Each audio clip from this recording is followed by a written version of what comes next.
Order. Questions to the Prime Minister. Susan Ellen Jones. Thank you. Question 1, Mr. Speaker. Thank you, Mr. Speaker. This morning I had meetings with ministerial colleagues and others, and in addition to my duties in this House, I shall have further such meetings later today. Susan Ellen Jones. Thank you, Mr. Speaker. I'd like to thank the Prime Minister for that.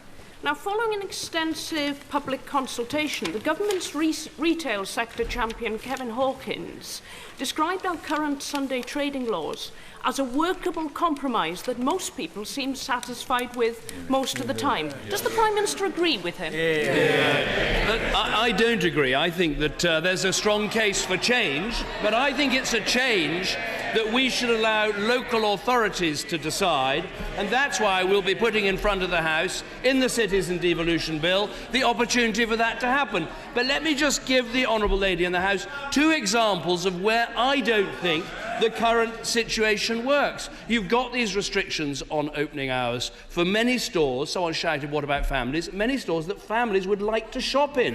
And you have to go to these stores and you have to walk around for hours before you're actually allowed to buy anything. The second point I would make is that you can shop on Sunday. You can shop anywhere on Sunday. You can do it on the internet. And I think it's time to modernise our approach, to give families more choice and to help create jobs at the same time. Mr. David Burrows. Mr. Speaker, I have here a question from Ian of Enfield.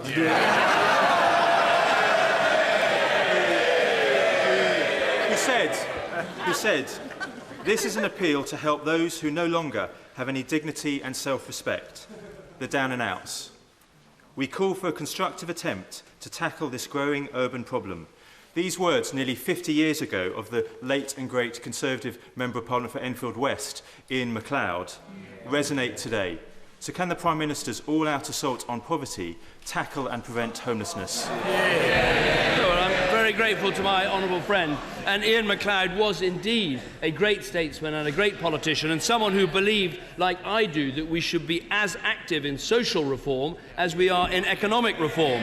Now, when it comes to tackling homelessness, we do have the Second Night Out initiative, which is working, particularly in London, to find a home for people. But frankly, we have to do more, particularly, as he has said, with the troubled families who need an intervention to help them, often with mental health issues, and make sure they get all the help that they need to deal with the problems they have, to make sure they not only have a roof over their head, but a job and a livelihood too.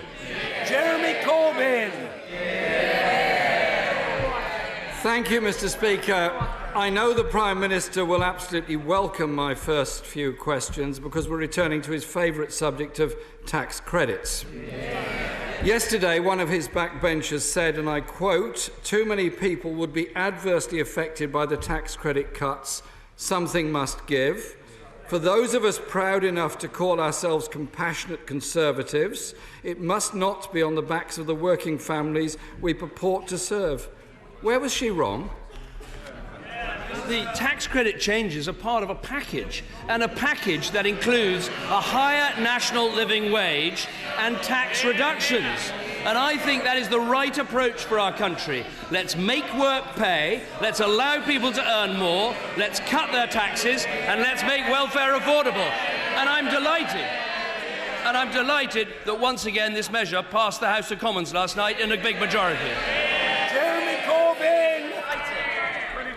Well, if the Prime Minister is keen on tax credits helping people into work, I've got a question for him from Lizette, who, I quote, says, "A lot of people are setting up their own businesses as self-employed, especially in rural areas where job vacancies are limited and pay is often low. Tax credits help them until their business becomes established. So cutting tax credits damages her life opportunities and the life opportunities of anyone she might employ. Does he not see the value of giving support to people trying to improve their lives rather than cutting their ability to survive properly?" course we want to help the self-employed on low incomes, and that is why the people on the lowest incomes will continue to receive the child tax credit at £2,730. But there are other things we're doing to help the self-employed. We're cutting income tax. That helps the self-employed. We're introducing the employment allowance to cut the national insurance budget for the self-employed. That helps. But above all, what we're doing is creating an economy with 2 million more people in work, an economy that is growing, wages that are rising, and inflation that is at zero. And all these questions on tax credits, in a way, come back to the same point, which is how you build a strong and secure economy. And you don't do it on the back of a massive deficit and an ever-increasing debt, which is what Labour left us with. This is all very strange because the Prime Minister seems to have changed his mind on this subject in a rather large way. John emailed me to say the Prime Minister solemnly declared on national television shortly before the last... Yes, solemnly, and I'm solemn as well. Shortly before the last general election that tax credits would not be affected. Is there any reason why this change has come about, or any reason why we should believe the Prime Minister on any assurances he gives in relation to tax credits? What we said before the election is that we would reduce welfare by £12 billion as part of getting the deficit down, part of getting the economy growing, and part of creating 2 million jobs. That is what happened at the election, and we are keeping our promises by delivering that stronger economy. He talks about something strange happening. Something quite strange did happen last night. We had a vote on tax credits, and the Deputy Leader of the Labour Party didn't turn up. Can he explain that strange outing? Corbyn! Mr. Speaker, if the Prime Minister cannot answer now on tax credits and the devastation that is doing...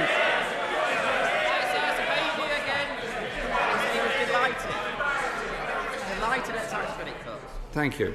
And the devastation that the cuts are taking on many people's lives, can I ask him to deal with another subject? That is the steel industry. Does he appreciate the devastating effects of the government's non-intervention in the steel industry are having on so many people? I've got a question from a maintenance fitter at the Tata Steelworks in Scunthorpe. He's helping to produce steel for Network Rail and many companies that were exporting it. He wants to know what the Prime Minister is going to do to support the steel industry and its workers who are now facing redundancy. Is it not time to walk the walk rather than talk the talk about an industrial strategy? Look, we do want to help our steel industry, and we recognise... Well, I will set out exactly how we will help the steel industry. It is in a very difficult situation.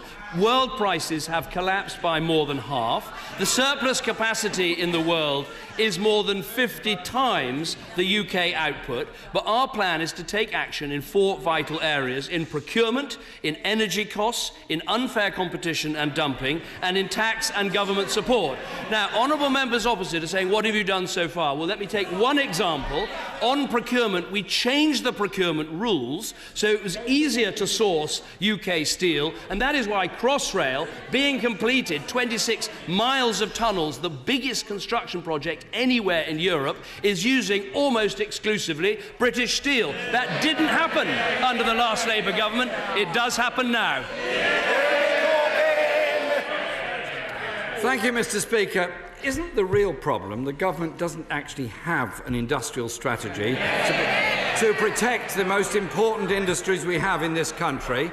If they had, they wouldn't have had to have been dragged kicking and screaming to this House 3 times in the last 8 days. Thousands of jobs have already gone at risk in Redcar, Scunthorpe, Rotherham, Motherwell, Cumberslang, Wrexham and across the West Midlands. Isn't it time for concrete action today so that there is government intervention, there is support for our industry, and we do have a viable steel industry for the long term, which this country desperately needs to have? We do want a strong and viable steel industry, and that means taking action across all of the areas that I mentioned. Let me mention another one, energy costs. We've already put £50 million into cutting energy costs, and our plans will mean hundreds of millions of pounds extra to cut energy costs. Now, honourable members opposite... Order. I apologise for having to interrupt the Prime Minister. Mr Blenkinsop, a statesmanlike demeanour is what I would hope for from someone who served with distinction in the opposition whip's office. Calm yourself or take a sedative. Prime Minister. So, on energy, we will have hundreds of millions more pounds saving. But I have to say to the Leader of the Opposition, last week in the House of Lords, the Labour Party voted to add to energy bills by opposing the measures we're taking on wind power. So, yes, we do have a strategy, we do have a plan. We should be working across party to deliver that plan. I met with the Member of Parliament for Scunthorpe and the neighbouring MPs back in November last year to make sure we could take all of the action necessary, and across each of these areas, that's exactly what we'll do. Jeremy Corbyn. Well, he met the members 11 months ago to discuss the issue, and he's yet to go to the European Union to discuss how the British government could intervene to protect our industry. The final question I want to put to the Prime Minister comes from Louis, and this is deeply embarrassing to all of us in this House and indeed to this country as a whole.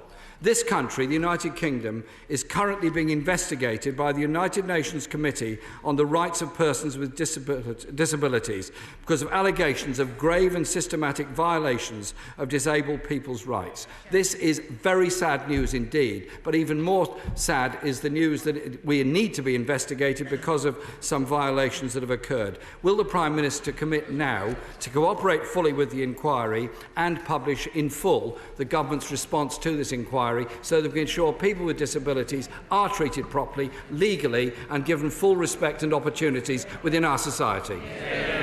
First of all, let me just take up the honourable gentleman on the point he made about intervention in Europe. We have been doing this for months, making sure that we have proper action against dumping in the European Union, that we have taken the cases to the European Commission and will continue to do so. Now, on the issue of helping disabled people in our country, we've seen tens of thousands of more disabled people get into work under this government. Because of legislation passed by a previous Conservative government, we have some of the strongest equality legislation when it comes to disability anywhere in the world.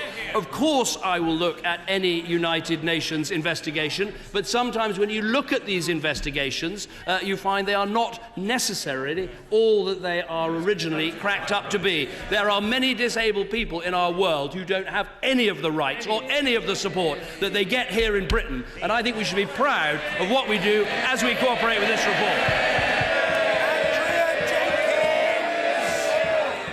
Andrea Jenkins. Thank you, Mr. Speaker. Brentliff School in my constituency was a struggling school who recently achieved their second best results in the school's history. The school reopened this September as part of the highly successful Gorse Academies Trust and continues to grow from strength to strength. What is my right honourable friend doing to ensure that all pupils have access to a great education and that no school is left behind? Well, I thank my honourable friend for that question. We're always happy to hear positive news from Morley and Outward. It wasn't always that way. But I think she makes an important point, which is that in school after school in our country, often in some quite challenging neighbourhoods, we're seeing inspirational head teachers using the new tools that we have given them and driving up standards and measuring, I think, the percentage of those children getting 5 good GCSEs is a key way to measure progress. And I've been to schools myself where I've seen a 10, 20, sometimes even 30-point improvement, and often schools in inner city areas now doing better than many schools in rather more well-heeled suburban areas. And that shows with the right teaching and the right leadership, you can have real social opportunity right through our country. Angus Robertson. Thank you very much, Mr. Speaker. Information has recently been released that a coroner has found that a 60-year-old disabled father of 2 from North London, Mr. Michael Sullivan, committed suicide following his work capability assessment. The coroner warned there is a risk of further deaths. The Department of Work and Pensions has reportedly undertaken 60 investigations into suicides that occurred after benefits were withdrawn or reduced, but has so far refused to publish what it has learnt. Will the Prime Minister publish these findings? Well, I am aware of the case the honourable member raises, although I'm sure he'll understand it wouldn't be appropriate for me to discuss the specifics of these cases. Look, suicide is always a tragic and complex issue. We should take these matters incredibly seriously. I'll look very carefully at the specific question he asks about publication, but we have changed the work capability assessment to lead to significant improvements following a number of independent reviews to make sure that people get the support that they need, and I think that's vitally important. Sir Angus Robertson. Thank you, Mr. Speaker. Under the Prime Minister's plans to cut tax credits, a couple with 2 children living in a council house who both earn just above the minimum wage stand to lose more than £2,000. That's the equivalent of their basic rate of income tax rising a staggering 90%. Does the Prime Minister have the faintest idea about the human cost of his plans? The point I would make to the honourable gentleman is this, is that first of all, if the couple live in a council house, then they're actually seeing a cut in their social rent because of the plans set out in the budget. If that couple have children, they'll have support in terms of childcare. If that couple are working for a small business, they'll have the opportunity of the enhanced employment allowance. If that couple are earning just above the minimum wage, if they're earning, for instance, £7 an hour and working a full-time working week, they will see a huge benefit as we increase the income tax allowance to £12,500. They'll almost be paying no income tax at all. What we're doing is introducing higher pay, lower taxes, and that is the way to better family finances and a stronger economy. Given the increasing violence in Israel and the occupied Palestinian territories, will my right honourable friend wish the United Nations Secretary General well on his visit to Jerusalem today?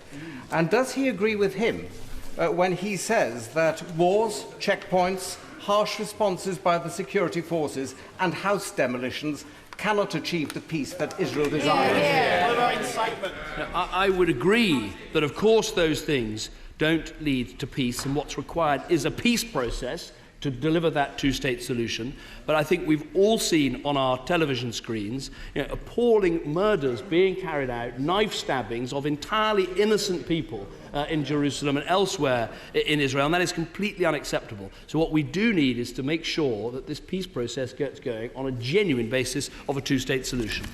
Jo Stevens. Thank you, Mr. Speaker.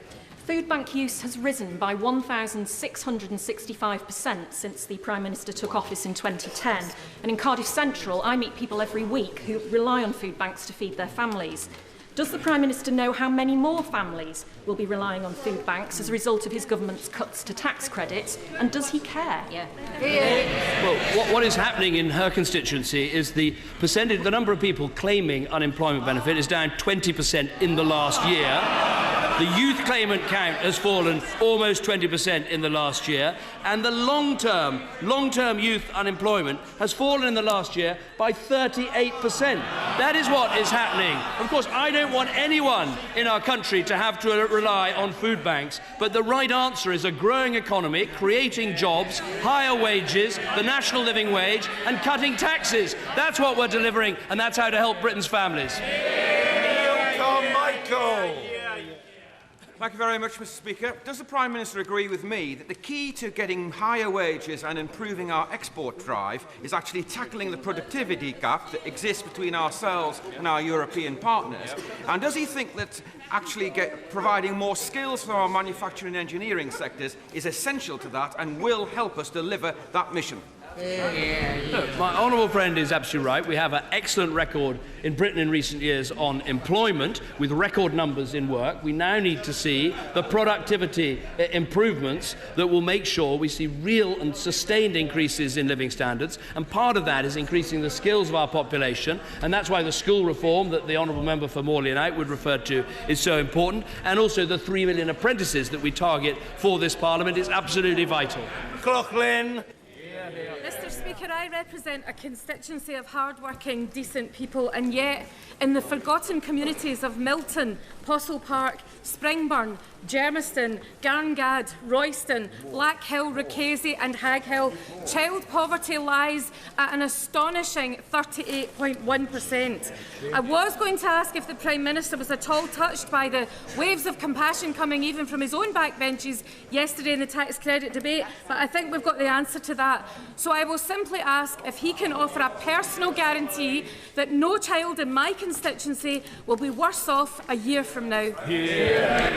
The point I'd make to the Honourable Lady is that those poverty figures are after 20 years of the great tax credit experiment, and what we saw was an increase in the cost of tax credits and an increase in in-work poverty. We say it is time for a new approach. Higher pay, more jobs, lower taxes. And if we look at her constituency, in the last year, the claimant count has come down by 10%. If you compare it to the 2010 election, the number of people claiming unemployment benefit in her constituency is down 43%.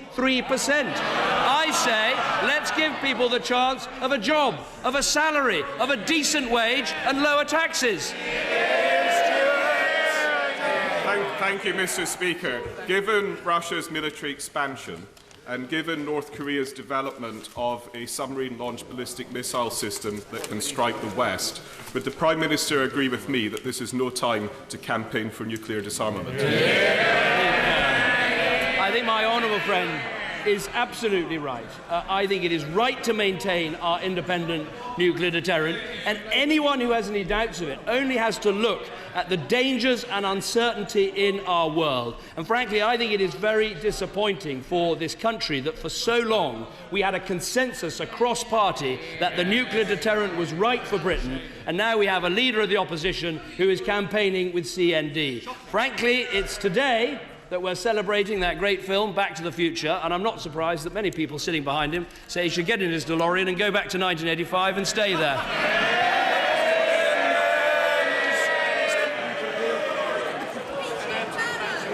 I'm very grateful, Mr. Speaker.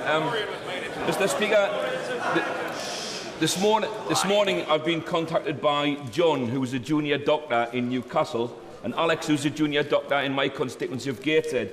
And they have asked if I can ask the Prime Minister how much longer is he going to continue supporting the Secretary of State for Health, Jeremy Hunt, when virtually the entire health service have no confidence in him. Well, I support the Secretary of State because I think he's doing the right thing in increasing investment into our health service by £10 billion across this Parliament. And let me speak very directly to the junior doctors who he quite rightly represents. The plans that we have are not for increasing junior doctor hours. They are not for cutting junior doctor pay. They're not even for making savings in the overall amount that junior doctors receive. It's about making sure the health service works better for doctors, but above all, for patients. It's part of delivering the 7-day NHS that I think should be the objective of every Member of Parliament and everyone in our country. May I tell the Prime Minister that on Sunday I met parents from the Gidea Park Primary School in my constituency regarding the huge increase in the birth rate and the need to expand schools in Outer London. There is a crisis taking place at the moment. Will the government ensure that there is adequate resources for Outer London boroughs like Havering, and will he be prepared to meet a delegation of parents and members of the local council to discuss how we can resolve this very serious issue? Well, I think my honourable friend raised an important point. Look, we spent £5 billion on new school places in the last Parliament. We're going to spend £7 billion in the new Parliament on new school places. I'll look very carefully to see what is happening in terms of Outer London, but there's no doubt there are pressures in our system. And he makes a good point, which is our birth rate is going up and is replacing our population, whereas the birth rate in a country like Germany is not. And so we don't need the wide-scale immigration that we've been having, and we need to make sure those numbers are properly under control. Can the PM tell the House what plans are in place to ensure the interests of all devolved nations are taken into account in his forthcoming letter to the European President, Donald Tusk, on EU reforms? And with this in mind, what plans are in place to ensure the devolved nations are represented in renegotiation discussions before the EU summit in December? Well, my right honourable friend, the Foreign Secretary, has met recently with the First Minister of Scotland to discuss the issue of Europe. But what I would say to the honourable gentleman is, first of all, Scotland voted to stay in the United Kingdom. And the Edinburgh Agreement said that we should respect the decision the Scottish people made. And we had a United Kingdom general election for a United Kingdom referendum. But let me just say, on this day of all days, I was rather hoping he might raise the fact that because of the Chinese state visit today, Alexandra Dennis, the bus maker in his constituency, is signing a £2 billion deal that is going to provide thousands of jobs. Suella Fernandez. Speaker, I recently visited the British Army Training Unit in Suffield in Canada, and I met many... Order. Scottish National Party members must calm themselves. The honourable lady is going to ask what I think might be her first Prime Minister's question. That question will be heard in full. Suella Fernandez. Thank you, Mr. Speaker. I recently visited the British Army Training Unit in Suffield in Canada and met many of our brave men and women undergoing advanced combat training, including my constituent, Major Ian Wallace of the Royal Electrical and Mechanical Engineers. Many of them support this government's commitment to spending the NATO target of 2% of our GDP on protecting Britain's interests. Will my right honourable friend please explain how that commitment will go towards investment in technology and equipment to enable people like Major Ian Wallace to do his job properly? Well, first of all, let me thank Major Ian Wallace for the work that he does. And crucially, the 2% will make sure that all those who join our splendid armed forces in the coming years will know that they will have world-beating equipment and technology at their fingertips. I think that's a really important part of making sure we build strong morale in Britain's excellent armed forces. Patricia Gibson. Here. Thank you, Mr. Speaker. The operators of Hunterston Coal Terminal, Peel Ports Group in my constituency of North Ayrshire and Arran, has announced significant redundancies. How will the Prime Minister work with the Peel Ports Group to explore alternative uses for the terminal, which is suitable for the imports and exports of a wide range of bulk solids and liquid products and offshore decommissioning? Well, the honourable lady is absolutely right to raise this. Peel Ports is a company that we work very closely with in government because of the enormous amount of key infrastructure and land that they own. I will look carefully with the Secretary of State and with the devolved authorities to see if there's more we can do in this instance. Rees-Mogg. Mr. Speaker, does my right honourable friend share my concern that if the other place were to vote against working tax credits, this would be a serious challenge to the privilege of this House, a privilege codified as long ago as 1678? And does he further share my concern that this would then entitle him to review the decisions of Grey and Asquith in relation to creating more peers to ensure the government can get its financial business through? I think my honourable friend makes an important point. His knowledge of history is clearly better than mine. I thought the key date was the 1911 Parliament Act, but clearly under that Act it's supposed to be that issues of finance are decided in this House. Now, this House has now decided twice in favour of this measure, once when voting on the statutory instrument, again last night in a vote put forward by the opposition, and I think the House of Lords should listen to that very carefully and recognise that it's for this House to make financial decisions, it's for the other House to revise other legislation. Thank you, Mr. Speaker. My constituent, Esther Seborn, is a working mother of one, and she's worried. She earns above the so-called national living wage, but is set to lose around £1,700 per year if the government's changes to tax credits go ahead. Terrible. What has the Prime Minister got to say to Esther? But what I would say to Esther is that we want to help by making sure that we cut her taxes so that her first £11,000 is entirely tax-free. That comes into effect next April. If Esther has children, we want to help with the childcare, not just for the 2-, 3- and 4-year-olds, but also with tax relief on childcare in future years. That if Esther is running a small business, we're helping through the employment allowance. So in all those ways, but I would say to Esther and to everybody else, this is a package. We want to see higher pay, lower taxes and reformed welfare. And the biggest damage to Esther and to all those in that situation, the biggest damage will be to return to Labour's high taxing, high spending, high borrowing, wrecking our economy. James Morris! Thank you, Mr. Speaker. Extremism is one of the biggest social problems that we currently face in Britain.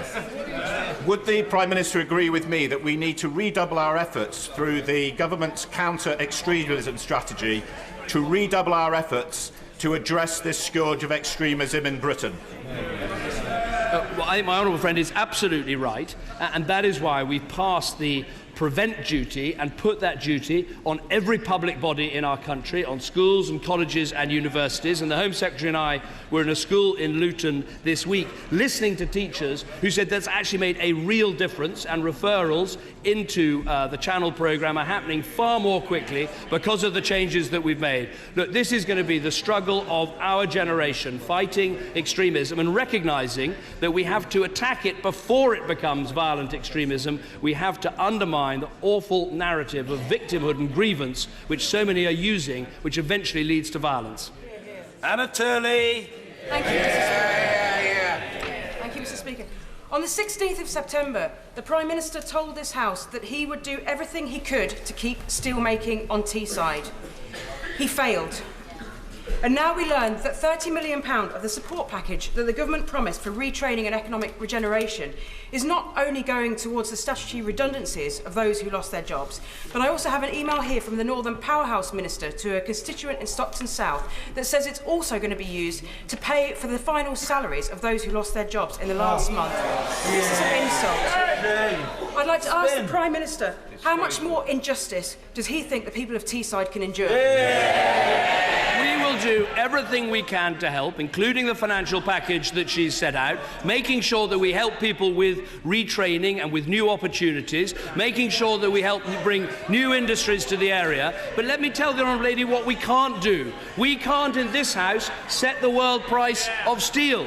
We can't overcome the fact that the SSI plant had lost £600 million in this Parliament. Those are the facts. And those are the facts that members opposite, frankly, have got to engage with. Mr. John Barron! In answer to my question yesterday regarding our EU renegotiations, the Foreign Secretary confirmed that there was little or no prospect of this Parliament alone being able to say no to any unwanted EU directive, tax or regulation. Can I ask the Prime Minister to try and put that right? What we have said is that we want to see a system of red cards on new EU regulations, and that is for national parliaments to work together to deliver that. But that is only one of the things that we want to change in our relationship with Europe. For instance, getting Britain out of ever closer union is not simply a symbol. It will be taken into account in all future jurisprudence when the European Court of Justice is considering whether to go ahead with a measure. Now, in the end, honourable members, including my honourable friend, will have to choose about whether to stay in Europe on an amended basis or whether to leave. But I'm determined to deliver the strongest possible renegotiation, addressing the concerns of the British people, so that we have a proper choice.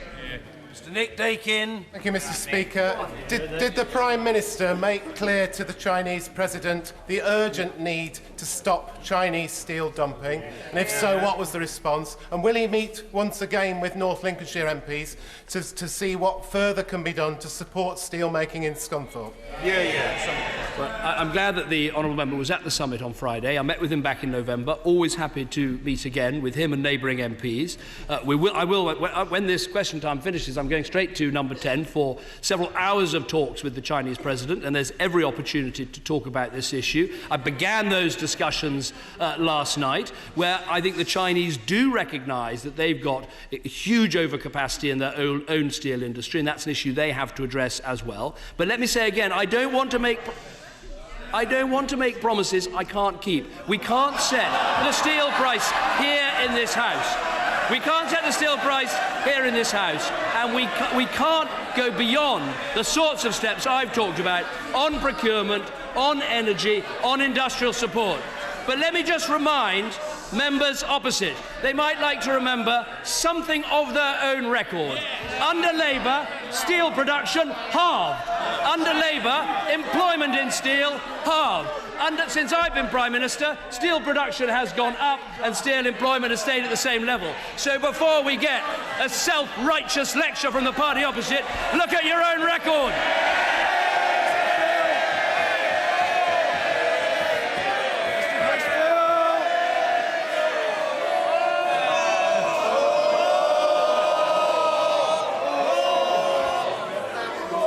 First from Mr. Phil. I suspect those cheers were for the Prime Minister rather than for me. Would the Prime Minister agree that one of the reasons why some steel plants have suffered difficulties is because wholesale electricity prices in this country are twice the level of Germany? And one of the reasons for that is that the former Labour Party leader, the member for Doncaster South, imposed a large number. Would he agree that the green taxes imposed by the last government are significantly responsible? Order. We don't need to waste time with this. It's got nothing to do with government policy. Mr. Hal Williams. Mr. Williams. Thank you. Order.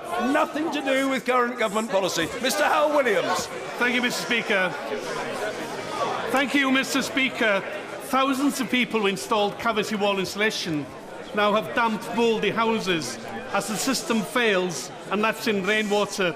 Many were misled that this was a government scheme and now find that the industry guarantee difficult to access and insufficient. Will the Prime Minister take a personal interest in this scandal to ensure that older and disabled people in particular are fully compensated and that further reputational damage to the government's energy conservation measures is averted? I'll look very carefully at that issue, because actually it goes to a larger point, which is that the obligations we put on energy companies do lead to higher prices. And this goes directly to the point that my honourable friend was quite rightly trying to ask. And even last week, the Labour Party in the House of Lords was voting to put up energy prices. That impacts steel users. So they ought to start trying to do the same thing in the House of Lords as in the House of Commons. Order!